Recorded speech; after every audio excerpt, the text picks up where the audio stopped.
FG Movie Reviews, and this is my review for Straight Outta Compton. Guys, if you could, give us a like, give us a subscribe. Thank you so very, very, very, very much.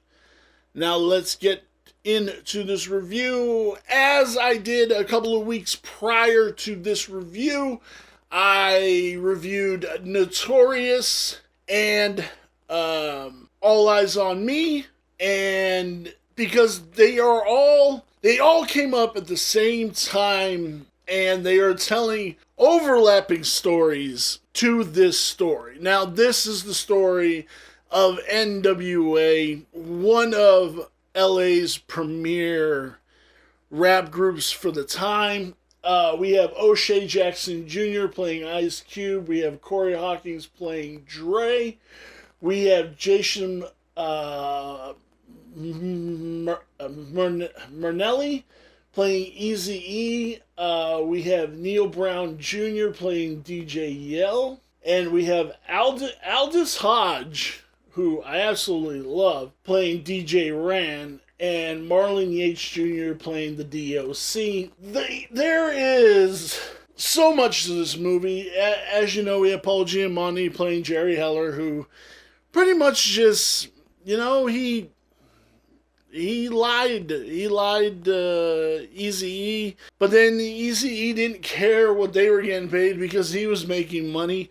And really, as the movie plays out, Eazy-E wouldn't have been anything if it wasn't for Dre and Ice Cube. I mean, we lost Eazy-E because of AIDS.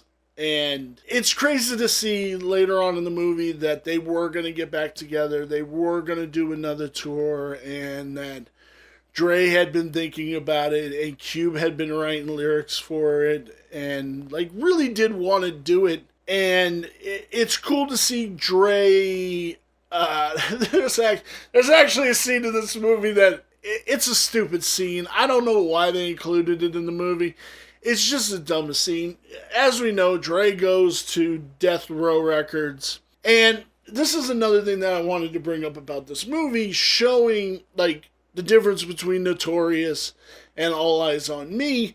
This shows Suge Knight in a very violent, disgusting way, which we all know Suge Knight was. The other two movies never showed Suge Knight in that light.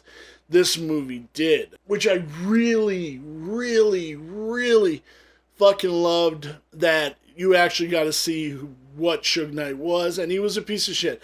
Suge Knight's a piece of shit. Allegedly? Do I have to say allegedly? No, he's a fucking piece of shit. He hung fucking Vanilla Ice from a hotel window in Las Vegas at the Maxim. It's now called something else. I'm going to do a video on that later on down the road. But yeah, man, that's why I liked reviewing those other two movies and this movie all together, because we get three different Tupacs. One's Anthony fucking Mackie, who is the worst Tupac in the fucking world. We get different Biggie. Warren G is a character in this and shit like that. This also going up against the police and standing up for what is right and for your First Amendment liberties.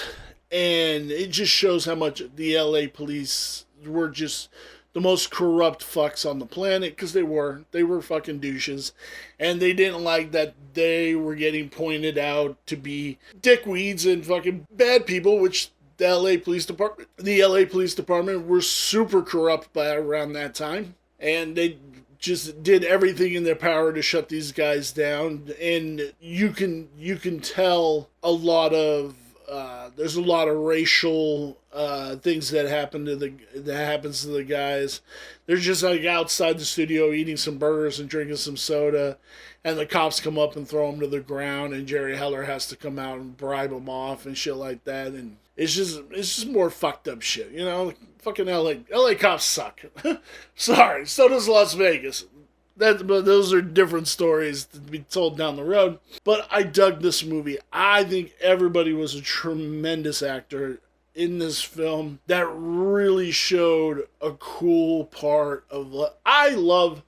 LA stories. I love stories that are based in the history of LA, be it from the fucking 30s to whenever. As long as you're telling a good LA story, I fucking eat it alive.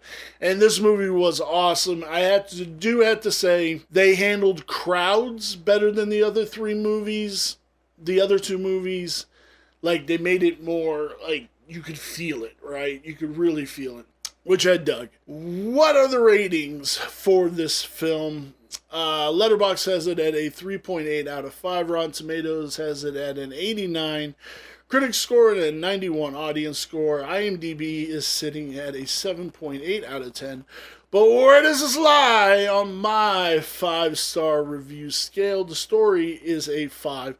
Cinematography is a 3.5. The characters are a 4.5. The design is a 3.5, which brings our total to 4.125. Guys, let me know down below, what did you think of Straight Outta Compton? This was a dope movie. I totally dug it. I will link Notorious and On All Eyes on Me at the end of this film. Guys, at the end of this video, guys, if you could, give us a like, give us a subscribe, help us grow. Thank you so very much. I appreciate you. And I will see you in my next review. Bye.